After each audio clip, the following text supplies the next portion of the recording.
अस्सलाम वालेकुम दोस्तों, उम्मीद है आप खैरियत से होंगे और आप सबका हमारे इस यूट्यूब चैनल पर खुशामदीद। आज की वीडियो में मैं आपको बताऊंगा कि आपने अपने ईबे स्टोर के लिए पेमेंट पॉलिसी और रिटर्न पॉलिसी कैसे क्रिएट करनी है। ईबे स्टोर के लिए आपको 3 टाइप्स की पॉलिसीज़ रिक्वायर्ड होती है जो आपको मस्ट सेटअप करनी पड़ती है। शिपिंग पॉलिसी, रिटर्न पॉलिसी और पेमेंट पॉलिसी। शिपिंग पॉलिसीज़ के ऊपर अलग से इंशाल्लाह जल्द ही डिटेल वीडियो आ जाएगी। आज हम सिर्फ पेमेंट और रिटर्न पॉलिसीज़ कैसे क्रिएट करते हैं वो देखेंगे। तो चलिए स्टार्ट करते हैं।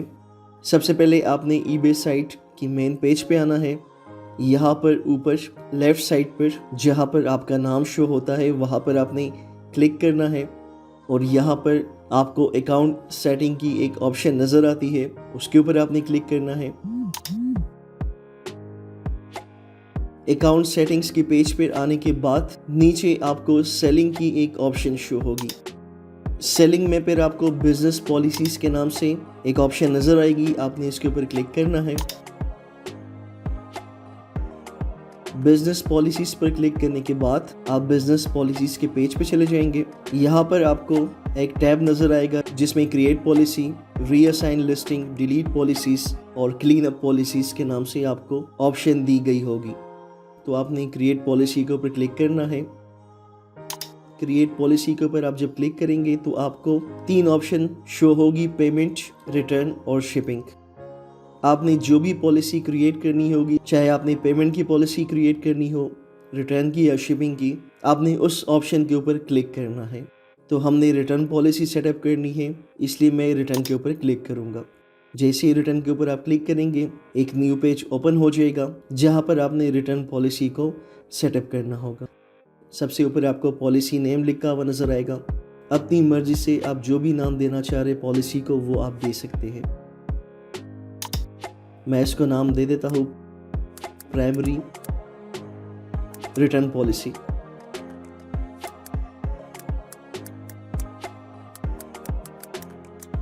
उसके बाद पॉलिसी डिस्क्रिप्शन आपने लिखनी होगी, वैसे ही ऑप्शनल है, अगर आप लिखते हैं तो भी ठीक है, नहीं भी लिखते तो भी कोई मसला नहीं।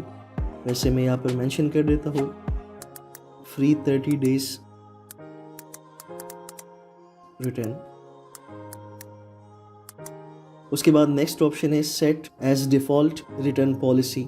जो रिटर्न और पेमेंट पॉलिसी होती है वो आपको बार बार क्रिएट करने की कोई ज़रूरत नहीं होती, मोस्टली आपने एक दफ़ा ही क्रिएट करनी होती है और वही आपकी डिफ़ॉल्ट रिटर्न पॉलिसी होती है।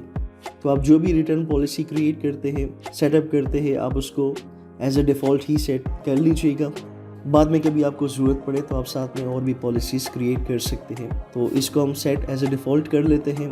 Set as default return policy के ऊपर आप जब क्लिक करेंगे, इसको टिक करेंगे, देन उसके बाद आप जितनी भी लिस्टिंग करेंगे ऑटोमेटिकली आपकी यही पॉलिसी उन तमाम लिस्टिंग के ऊपर अप्लाई होगी।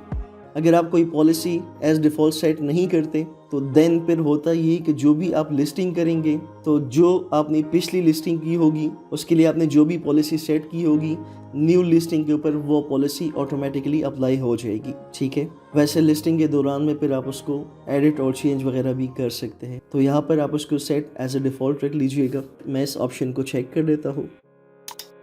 नेक्स्ट ऑप्शन आपको नज़र आएगी डोमेस्टिक रिटर्न एक्सेप्टेड। आपने इसको क्लिक करना है, इसको चेक करना है। एज ए ड्रॉप शिपर या अगर आप एज ए ड्रॉप शिपर काम नहीं भी करते तब भी मैं आपको यही रिकमेंड करूँगा कि आपने रिटर्न को एक्सेप्ट करना है। अगर आप इसको एक्सेप्ट नहीं करते तो आपकी सेल पर काफ़ी ज़्यादा इम्पैक्ट पड़ता है। अगर आप रिटर्न को एक्सेप्ट करते हैं देन आपको ऑर्डर्स ज़्यादा मिलेंगे बनिस्बत अगर आप रिटर्न एक्सेप्ट नहीं करते। इसका काफ़ी ज़्यादा इम्पैक्ट पड़ता है आपके सेलिंग के ऊपर। तो डोमेस्टिक रिटर्न को आप एक्सेप्ट कर लीजिएगा। देन उसके बाद जो नेक्स्ट ऑप्शन आपको नज़र आएगी कि जब आपसे बायर कोई चीज़ परचेज़ करता है तो आप कितने दिनों तक रिटर्न को एक्सेप्ट करेंगे। इसमें आपको 3 ऑप्शन नज़र आएगी, 14 डेज़, 30 डेज़ और 60 डेज़।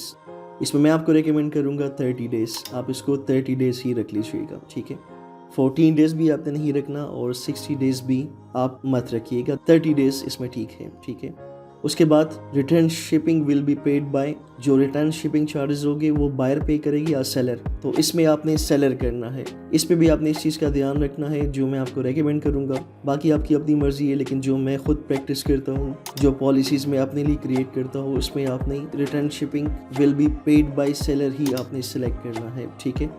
अब नेक्स्ट जो ऑप्शन है रिप्लेसमेंट और एक्सचेंज अवेलेबल, ये स्टेप काफ़ी इंपॉर्टेंट है। अगर आप उसको चेक करते हैं, इस ऑप्शन को आप सेलेक्ट करते हैं, इसका मतलब है अगर कस्टमर आपसे कोई चीज़ परचेज़ करेगा तो रिटर्न की सूरत में आप उसको रिप्लेसमेंट भी ऑफ़र कर रहे हैं, एक्सचेंज भी ऑफ़र कर रहे हैं, या इसके अलावा मनी बैक भी ऑफ़र कर रहे हैं, यानी इनको पेमेंट वापस करेंगे, ठीक है। और ये आपकी लिस्टिंग में इस तरह ऑप्शन शो होगी, refund will be given as money back और रिप्लेसमेंट।